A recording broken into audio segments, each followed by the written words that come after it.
प्राचीन काल में वरुण पुत्र वशिष्ठ, जिन्हें आपव भी कहा जाता है, सुमेरु पर्वत के पास एक पवित्र आश्रम में रहते थे। ये आश्रम अत्यंत रमणीय था, जहां हर ऋतु में फूल खिलते थे और पशु पक्षी निर्भय होकर रहते थे।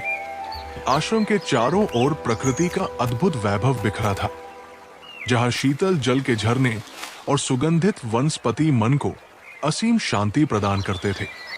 उस आश्रम में नंदिनी नाम की एक दिव्य गाय रहती थी। ये कामधेनु सुरभि की पुत्री थी। इस गाय का दूध अमृत के समान था। जो भी मानव इसका दूध पी लेता, वो 10,000 वर्षों तक युवा और जीवित रहता। एक दिन अष्टवसु अपनी पत्नियों के साथ वन विहार के लिए उस आश्रम में आए। उनमें से द्यौ नामक वसु की पत्नी की दृष्टि नंदिनी गाय पर पड़ी। वो उस गाय के रूप और गुणों को देखकर मोहित हो गई।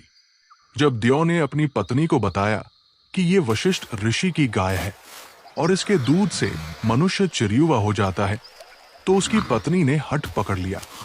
उसने कहा, मनुष्य लोक में मेरी एक सखी है जिसका नाम जितवती है।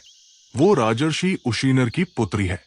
मेरी इच्छा है कि ये गाय मैं उसे भेंट कर दूं, ताकि इसका दूध पीकर वो सदा युवती और रोग मुक्त रहे। यदि आप मुझसे प्रेम करते हैं तो मेरे लिए इस गाय का अपहरण कर लें। अपनी पत्नी को प्रसन्न करने के लिए द्यौ ने विवेक खो दिया। उन्होंने अन्य 7 वसुओं की सहायता से उस गाय को चुरा लिया। जब ऋषि वशिष्ठ आश्रम लौटे तो उन्हें गाय नहीं मिली।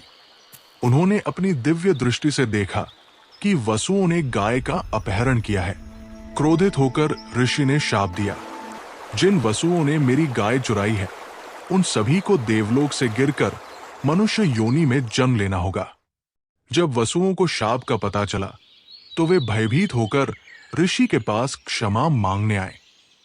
ऋषि का शाप मिथ्या नहीं हो सकता था, लेकिन उनकी प्रार्थना सुनकर वशिष्ठ ने शाप को थोड़ा हल्का कर दिया। ऋषि ने कहा, तुम में से 7 वसुओं ने केवल द्यौ का साथ दिया था, इसलिए तुम 7 मनुष्य योनि में जन्म तो लोगे, लेकिन 1 वर्ष के भीतर ही तुम्हें उस शरीर से मुक्ति मिल जाएगी। लेकिन इस चोरी का मुख्य कारण द्यौ है, इसलिए उसे मनुष्य लोक में लंबे समय तक रहना होगा। वो शास्त्रों का ज्ञाता होगा, वीर होगा और पिता का आज्ञाकारी होगा, किंतु वो स्त्री सुख से वंचित रहेगा और निसंतान ही रहेगा।